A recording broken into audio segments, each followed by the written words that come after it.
ቅዱስ አባት የዘላለም አምላክ በዚህ ምሽት ደግሞ ጌታ ሆይ መልካምነትህን ልትገልጥ ፍቅርህን ልትገልጥ እግዚአብሔር አምላክ ሆይ መንፈስህን በመካከላችን ልትገልጥ ስለወደድክ በጌታ በኢየሱስ ስም እናመሰግናለን። አባት እግዚአብሔር ሆይ አሁን ደግሞ ቀጣይ የሚቀርበውን ቃልህን እግዚአብሔር ሆይ እንድትባርከው ጌታ መንፈስ ቅዱስ አንተ በዚህ ቃል ውስጥ እንድትንቀሳቀስ ለሰሚዎች ጌታ ሆይ ማስተዋልን እንድትሰጥ ለተናጋሪውም ጸጋን እንድትጨምር በጌታ በኢየሱስ ስም ጸልያለሁ። አሜን። ጌታ ሆይ ቀሪውን ጊዜ ሁሉ አንተ ተረከብ በኢየሱስ ስም አሜን። አሜን።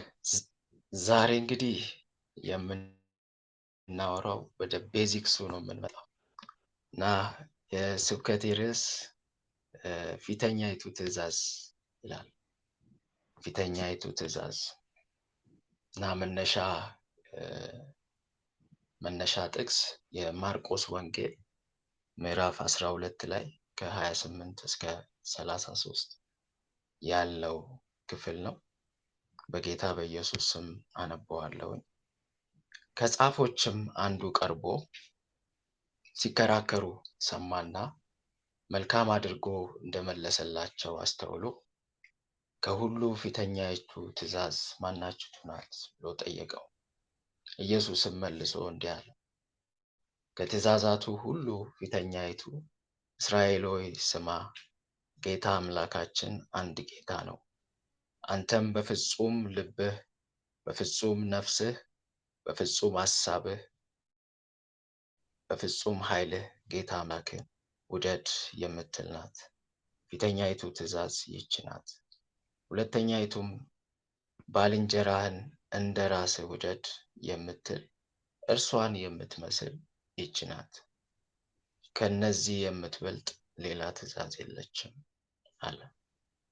ጻፊውም መልካም ነው መምህር ሆይ፣ አንድ ነው፣ ከነርሱም በቀር ሌላ የለም ብለህ በእውነት ተናገርክ።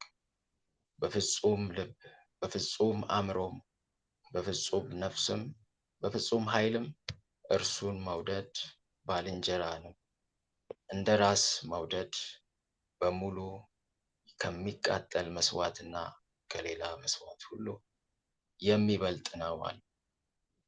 እግዚአብሔር ይመስገን። አሜን። ለመነሻ ያህል አይሁዶችን እንመለከታለን። አይሁድ ኖርማሊ በእግዚአብሔር የተመረጠ እግዚአብሔርን የሚያውቅ እና የሚወድድ ሕዝብ ነው። የሙሴን ሕግ ጠንቅቀው የሚያውቁ በእርሱ የሚመሩ ሕዝቦች ናቸው። አይሁዳውያን ራሳቸውን እንደ ጻድቅ ኖርማሊ ይቆጥራሉ። እናም እነዚህ 10ቱን ትእዛዛት ናቸውን እና ሌሎችም የመስዋዕትና ቁርባን ሕጎችን በመጠበቅ ጻድቅ እንሆናለን፣ ጻድቅ ነን ብለው ራሳቸውን ይቆጥራሉ። ነገር ግን ኢየሱስ መጣና ምን አለ? ከዚህ ሁሉ የሚበልጥ ሌላ ትእዛዝ አለ ብሎ ተናገራቸው እና ይህም ትእዛዝ እግዚአብሔርን መውደድ ይባላል ብሎ ነገራቸው እና እግዚአብሔርን መውደድ ከሁሉ የሚበልጥ ነገር ነው። ከመስዋዕት ይልቅ እግዚአብሔር ደግሞ በምላሹ ምንድነው? ፍቅራችንን ነው የሚፈልገው። ፍቅራችንን ይፈልጋል እግዚአብሔር። እርግጥ ነው ኖርማሊ የአይሁዶች በዘዳግም ላይም ይህንን ቃል ያውቁታል። ዘዳግም 6:4-5 ከ4-5 ላይ ይህ ቃል አለ። እግዚአብሔር አንድ እግዚአብሔር ነው። አምላክ እግዚአብሔርን በፍጹም ልብህ፣ በፍጹም ነፍስህ፣ በፍጹም ኃይልህ ውደድ የሚለውን ቃል የሚለውን ትእዛዝ ያውቁታል። ይህንን ትእዛዝ ከማወቅም አልፎ በቀን 2 ጊዜ ያነበንቡት ነበረ። ነገር ግን እያሰቡት የሁሉ መነሻ የሁሉ ምንጭ እሱ እንደሆነ አላወቁም ነበረ እና እነዚህ የሕጎች ሁሉ መሰረት እና ምንጩ ይህ ትእዛዝ እንደሆነ አላወቁም ነበር። ግን ሁሌ ብትጠይቋቸው ይነግሯቸዋል። እና በማቴዎስ 22:40 ይላል ይሄን ሲያስረግጥ በእነቱ ትእዛዛት ሁሉ ነቢያት ተሰቅለዋል። ሁሉ ትእዛዛት አንደኛው እግዚአብሔር በፍጹም ማንነት ወደደው።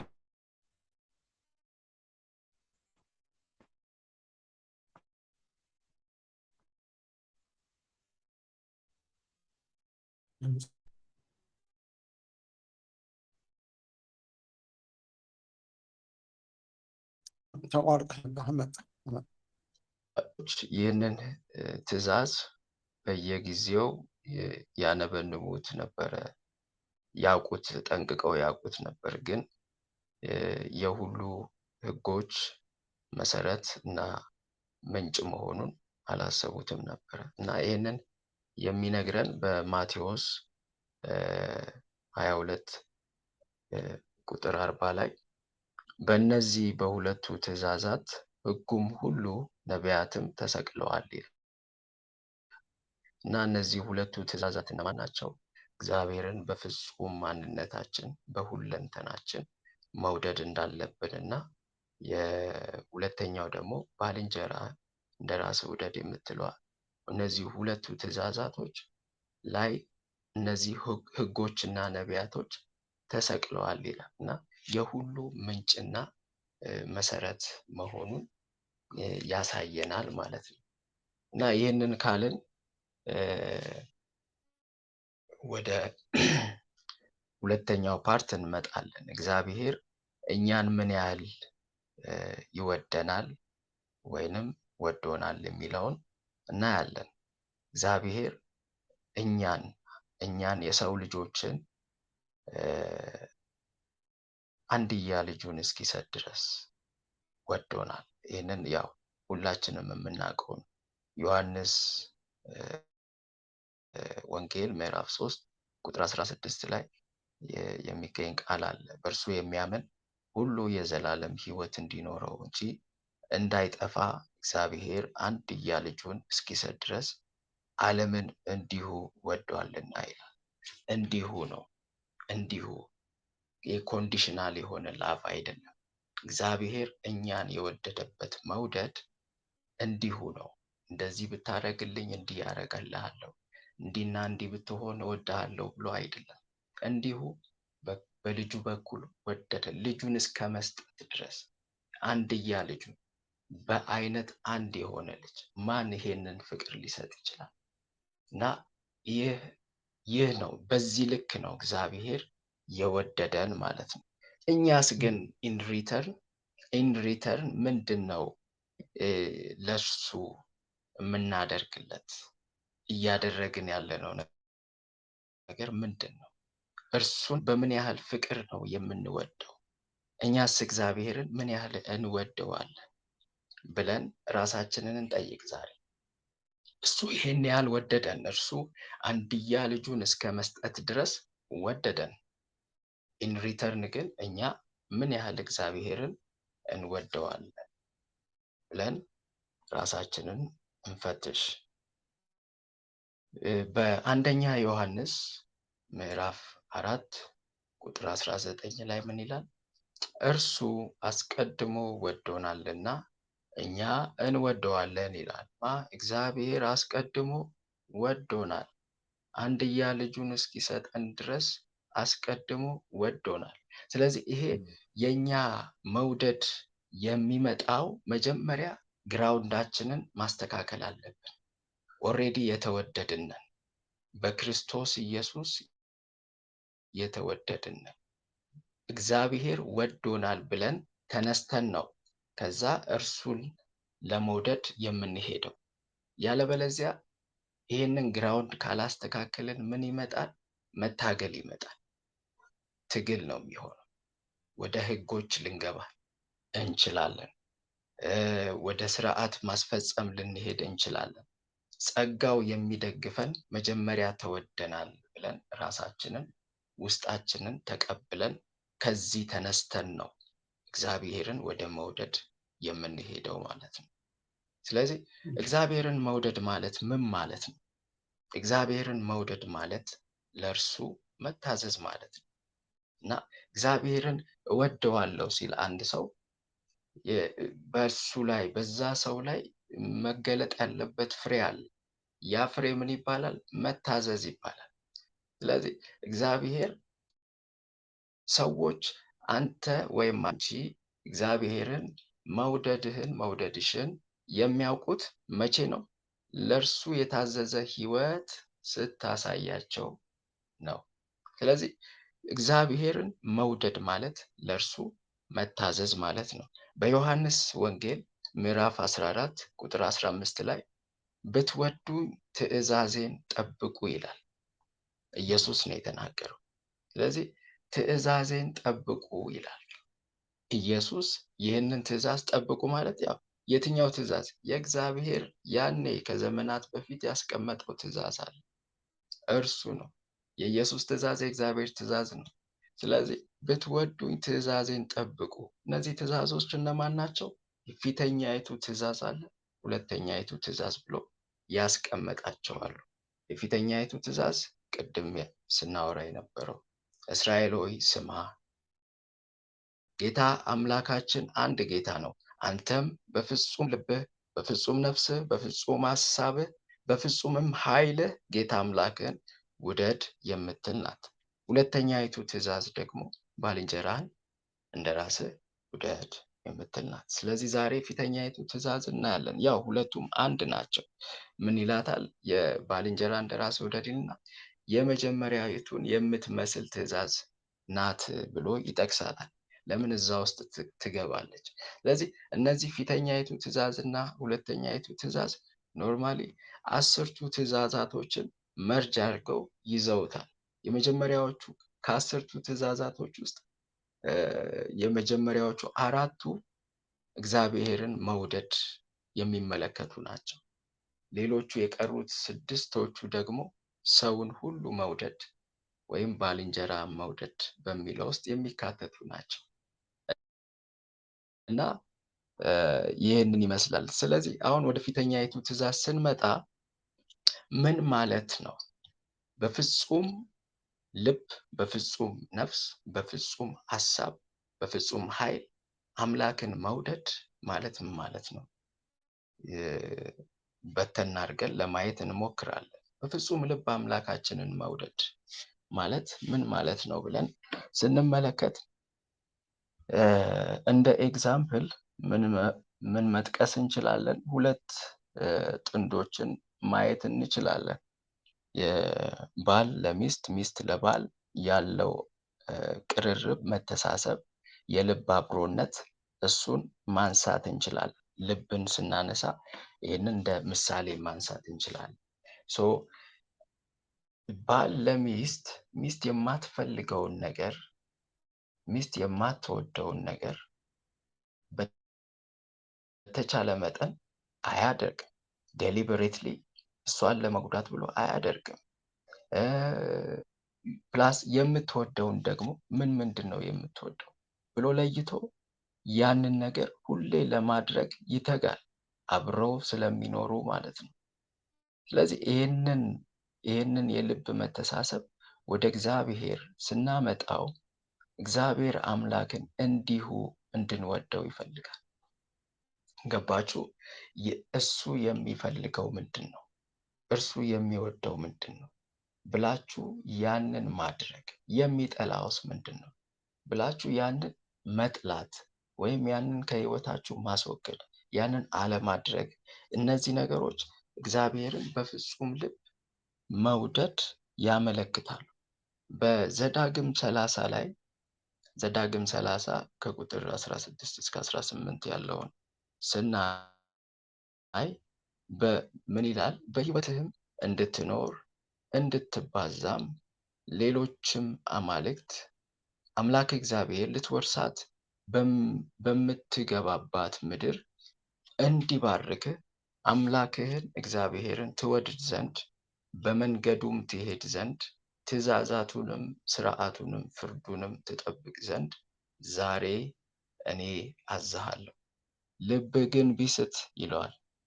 ልብህ ግን ቢስት አንተም ባትሰማ ብትታለል ለሌሎች አማልክት ብትሰግድ ብታመልካቸውም ፈጽማችሁ እንድትጠፉ እኔ ዛሬ እነግራቸዋለሁ። ስለዚህ እዚህ ጋር የሚያሳየን ምንድን ነው? ልብህ ሲስት አንድ ትታለላለህ፣ ሁለት ሌሎችን አማልክቶች ማምለክ ትጀምራለህ፣ ታመነዝራለህ ማለት ነው። አሁን ወደ ቅድሙ ኮንሴፕት ብንመጣ ወደ ሌላ ሰው መመልከት ከተጀመረ ያ ሰው አመንዝራ ነው የሚባለው። ስለዚህ በእግዚአብሔርም ሪሌሽንሺፕ ላይ እንደዛ ነው። ከሱ አይን ዘወር ስትል ልብህ ወደ ሌላ ነገር ሲወሰድ፣ ወደ ጣዖት ሲወሰድ አመንዝራ ትባላለህ ማለት ነው። ስለዚህ እግዚአብሔርም በፍጹም ልብ እንድንወደው ይፈልጋል።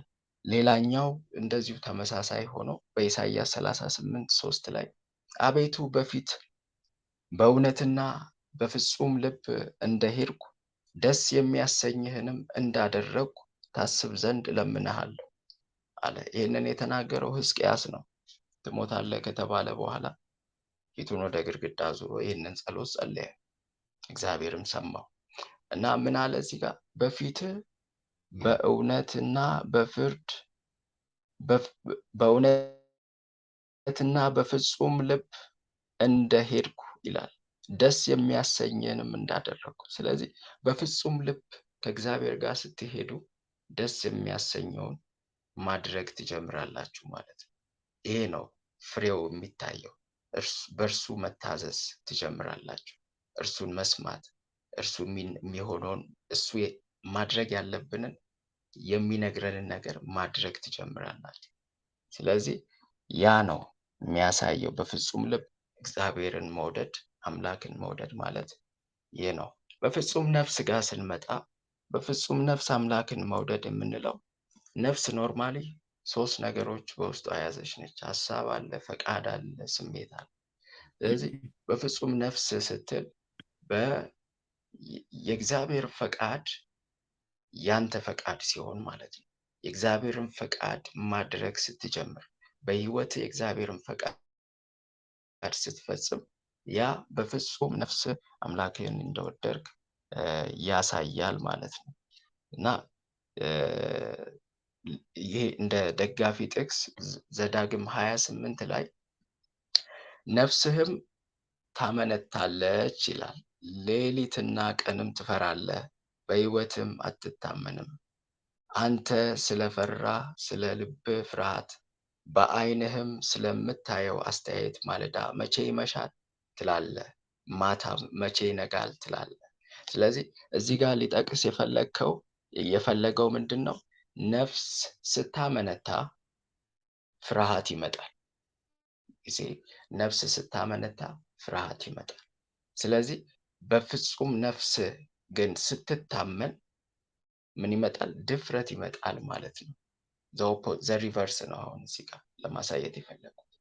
ስለዚህ ደፋር ትሆናለህ። እግዚአብሔር አምላክህ እንደሆነ በሰዎች ፊት መመስከር ትጀምራለህ። እርሱ አምላኬ ነው፣ እርሱ ጌታዬ ነው ማለትን ትጀምራለህ። ያኔ ያ የሚያመለክተው በፍጹም ነፍስ አምላክህን መውደድህን ያመለክታል ማለት ነው። በፍጹም ሀሳብ ወይም አእምሮ፣ ሀሳብን አእምሮ ይላል። አምላክን መውደድ እችን ሀሳብ ኖርማሊ ያመጣው ኢየሱስ ነው። አሁን ዘዳግም 6 ላይ ቅድም የነገርኳችሁ ቃል ሶስቱን ነው የጠቀሰው። በፍጹም ልብ፣ በፍጹም ነፍስ እና በፍጹም ኃይል ብሎ ነው የጠቀሰው። ሀሳብ አልጨምርም። ኢየሱስ መጣና እችን ጨምሯታል። በፍጹም ሀሳብ ብሎ አካቷል። ኖርማሊ ሀሳብ የነፍስ አካል ነው፣ ግን ለይቶ ለምን አወጣው ብለን ማሰብ። ምክንያቱም ሀሳብ ወይም አእምሮ ያወጣበት ምክንያት የእግዚአብሔር ቃል ላይ ስትረስ እንድናደርግ፣ እግዚአብሔር በቃሉ በኩል እንድንወደው ይፈልጋል። የእግዚአብሔርን ቃል ማሰላሰል፣ በቀንም በሌሊትም እንዲቆጣጠረን ማድረግ። ያኔ በፍጹም ሐሳባችን አምላካችንን መውደዳችን ያመለክታል። ሌላኛው በፍጹም ኃይል አምላክን ውደድ የምትለዋ ነች። ይሄ ደግሞ የሚያመለክተው እግዚአብሔር የኔ ኃይል የእግዚአብሔር ኃይል ነው። እግዚአብሔር በሰጠኝ ኃይል ነው አሁን ምድር ላይ እየሰራው ያለሁት እየፈጸምኩ ያለሁት። በየትኛውም ስራ ላይ ሊሆን ይችላል፣ በየትኛውም አገልግሎት ላይ ሊሆን ይችላል። ከኔ የምትለዋ ፓርት ወጥታ የእግዚአብሔር ኃይል ነው በእኔ ውስጥ እየሰራ ያለው የሚለው በዛ ማይንድ ሴት ስንደርስ በፍጹም ኃይላችን አምላካችንን መውደዳችን ያመለክታል ማለት ነው እና እንደ ደጋፊ ጥቅስ ዘዳግም 8 ከቁጥር 17 እስከ 18 ያለው ማየት እንችላለን። በልብህም ጉልበቴ የእጄም ብርታት ይህንን ሀብት አመጣልኝ እንዳትል ይለዋል። ነገር ግን ዛሬ እንደሆነ ለአባቶች የማለውን ቃል ኪዳን ያጸና ዘንድ ሀብት ለማከማቸት እርሱ ጉልበት ሰጥቶሃልና አምላክህን እግዚአብሔርን አስብ ይላል። ጉልበት ሁሉ የእርሱ እንደሆነ ያመለክታል ማለት ነው። እንግዲህ ይሄ ነው ያለው የዛሬ የተዘጋጀሁት። በመጨረሻ አንድ ጥቅስ ላንብብላችሁና ከዛ ደግሞ እንጸልያለን። አንደኛ ሳሙኤል ላይ ምዕራፍ 15 ቁጥር 22 ላይ ምን ይላል? ሳሙኤልም እንዲህ አለ ይላል፣ ለእግዚአብሔር ቃል በመታዘዝ ደስ የሚለውን ያህል እግዚአብሔር በሚቃጠል ቁርባንና መስዋዕት ደስ ይለዋልን? እነሆ መታዘዝ ከመስዋዕት ማዳመጥም ከአውራ በግ ስብ ይበልጣል ይለናል። ስለዚህ እግዚአብሔርን በፍጹም ሁለንተናችን የመውደድ ምስጢር እርሱን በመታዘዝ ውስጥ አለ።